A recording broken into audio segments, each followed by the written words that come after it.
Hello बच्चों, good afternoon. हमारे YouTube channel bio research centre में आपका स्वागत है। देखिए, हमने पढ़ा था इसके पहले किसके बारे में, कोशिका के बारे में। कोशिका की जनरल चीज़ें हमने जान ली थी, जैसे कोशिका किसे कहते हैं, कोशिका की खोज किसने की थी, जीवित कोशिका को किसने देखा था, कोशिका जीवन की इकाई है इस बात को किसने कहा था। इन सब के बारे में हमने अच्छे से पढ़ लिया था। और ये भी हमने देखा था कि कोशिकाएं जो होती हैं वो कितने प्रकार की होती हैं और कोशिकाओं में अंतर क्या होता है, इन सब के बारे में अच्छे से जान गए थे। अगर आपको देखना है तो वीडियो पड़ा हुआ है, आप उसको देख लीजिए। ठीक, अब हम चलेंगे आज किसके बारे में पढ़ेंगे, कोशिका भित्ति के बारे में, सेल वॉल के बारे में। देखिएगा, कोशिका भित्ति किसे कहते हैं। कोशिका भित्ति जीवद्रव्य झिल्ली के बाहर जो दृढ़ आवरण होता है उसी को क्या बोलते हैं, कोशिका भित्ति कहते हैं। देखिए, कोशिका भित्ति की खोज हम आपको पहले ही बता चुके हैं, कौन किया था, रॉबर्ट हुक ने किया था। ठीक, ये जो कोशिका भित्ति होती है ये सिर्फ किस में पाई जाती है, पादप कोशिकाओं में पाई जाती है, जंतु कोशिकाओं में नहीं पाई जाती। इसीलिए क्या होता है, जो पादप कोशिकाएं होती हैं उनका आकार एवं आयतन जो होता है, आकृति, वो निश्चित होता है। ठीक ना। अब देखिए, कोशिका को आकार एवं आकृति देना किसका काम है, कोशिका भित्ति का काम है।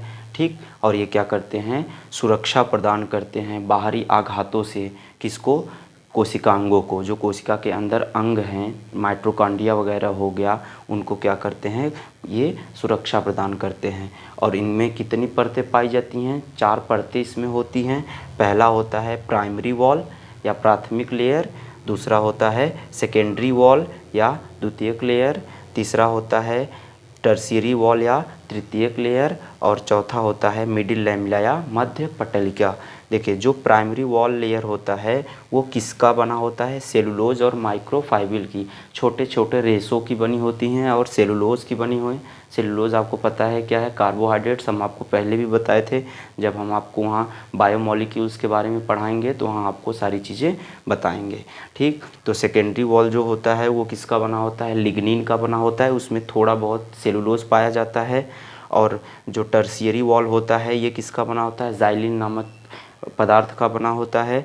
ठीक, और ये जो टर्शियरी वॉल होता है ये सभी पौधों में नहीं पाया जाता है, ये सिर्फ किस में पाया जाता है, जिम्नोस्पर्म में पाया जाता है। जिम्नोस्पर्म किसे कहते हैं, अनावृत बीजी पौधों को कहते हैं। ठीक, जिनमें क्या होता है, सीड तो बनता है लेकिन सीड किसी भी प्रकार के आवरण से घिरा नहीं होता।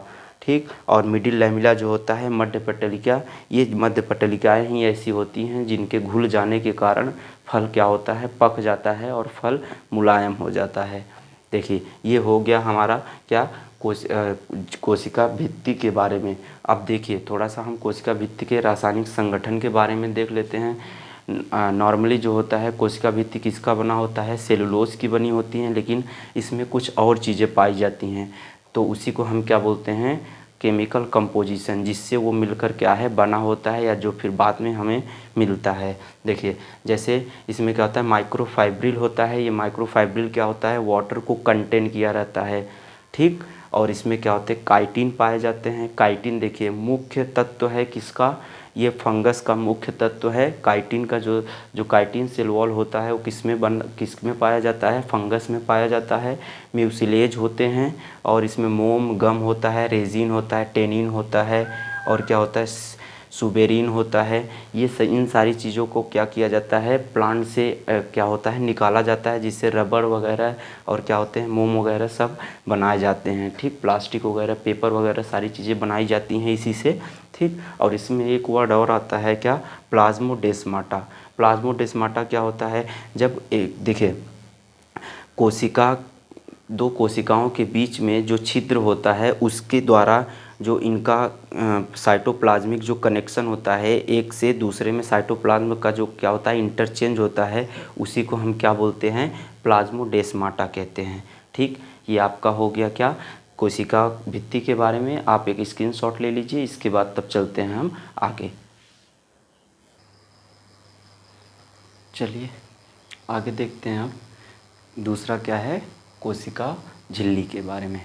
देखिए, कोशिका झिल्ली का जो खोज किसने की थी, कोशिका झिल्ली की खोज नागेली और क्रैमर ने कब? 1855 में। ठीक, तो देखिए जंतु, ये क्या होता है, जंतु और पादप दोनों कोशिकाओं में पाया जाता है। किसे कहते हैं कोशिका झिल्ली, किसे कहते हैं? देखिए जीव द्रव्य को चारों तरफ से घेरे हुए झिल्ली को ही क्या बोलते हैं? कोशिका झिल्ली कहते हैं। अगर हम इसका रासायनिक कंपोजिशन देखेंगे तो ये किसका किसका बना होता है? लिपिड का बना होता है, प्रोटीन का बना होता है, कार्बोहाइड्रेट्स का बना होता है। और अगर इरिथ्रोसाइट्स की बात करें, मनुष्य का रुधिराणु, इरिथ्रोसाइट मतलब होता है क्या? आरबीसी की बात करें तो आरबीसी में 52% क्या होता है? प्रोटीन होता है और 40% क्या होता है? लिपिड होता है। ठीक, तो देखिए इसकी अगर संरचना देखते हैं तो हमको कैसी दिखती है? सैंडविच मॉडल के जैसी दिखती है। जैसे सैंडविच क्या होता है, ऊपर ऊपर क्या होता है, बर्गर के जैसे कुछ लगा देते हैं और बीच में क्या होते हैं, बहुत सारे प्याज वगैरह सब डाल दिया जाता है, उसी की तरह क्या होता है, ये दिखता है। एकक कला मॉडल होता है और फ्लूइड मोज़ेक मॉडल, इन सब के बारे में हम एक अलग वीडियो में पढ़ेंगे। ठीक, यहाँ पे पढ़ाएंगे तो ये ज़्यादा बड़ा हो जाएगा, तो हम क्या करते हैं, इसको एक अलग वीडियो में पढ़ेंगे। ठीक ना। देखिए इसका देखिए जो सैंडविच मॉडल होता है उसको किसने दिया था? डेनियली और दावसन ने दिया था। कब? 1935 में दिया था। ठीक, और जो यूनिट मेम्ब्रेन मॉडल होता है, एकक कला मॉडल, उसको किसने दिया था? उसको देने वाले कौन थे? JD Robertson. देखिए यूनिट होता है, यूनिट लिखते हैं, यूनिट मेम्ब्रेन मॉडल हो गया। ठीक, इसके बाद जो फ्लूइड मोज़ेक मॉडल दिया था उसको किसने दिया था? सिंगर और निकोलसन ने दिया था। कब दिया था? 1972 ईस्वी में। ठीक, इसका काम क्या होता है? देखिए ये परमिबिलिटी, पारगम्यता, अब ऐसा है, पारगम्यता किसे कहते हैं? जो किसी चुने हुए पदार्थों को ही अंदर आने देता है। ठीक, उसी को क्या बोलते हैं? ऐसी जो क्या रखता है, अपने अंदर एबिलिटी रखता है, उसी को क्या बोलते हैं? परमेबिलिटी या पारगम्यता बोलते हैं। और ये क्या करता है? सेल को खा जाता है। जैसे फैगोसाइटोसिस और पिनेकोसाइटोसिस का भी ये क्या करता है? काम करता है। जैसे भक्षण करना किसी चीज़ का, ठीक, ताकि वो क्या हो सके, अंदर ले जा सके। और अंदर अगर वो क्या हो जाए, अगर मान लीजिए जैसे कि वो जैसे डेंजर हैं तो उनको क्या कर दिया जाता है, वो उसको डिस्ट्रॉय कर देता है। ठीक, डिस्ट्रॉय कर को क्या करता है, वो सेल को क्या करता है? प्रोटेक्ट करता है। ठीक, ये था इतना। अब फिर आगे वाले वीडियो में हम देखेंगे अगला सेल ऑर्गेनेल्स के बारे में। तब तक के लिए थैंक यू।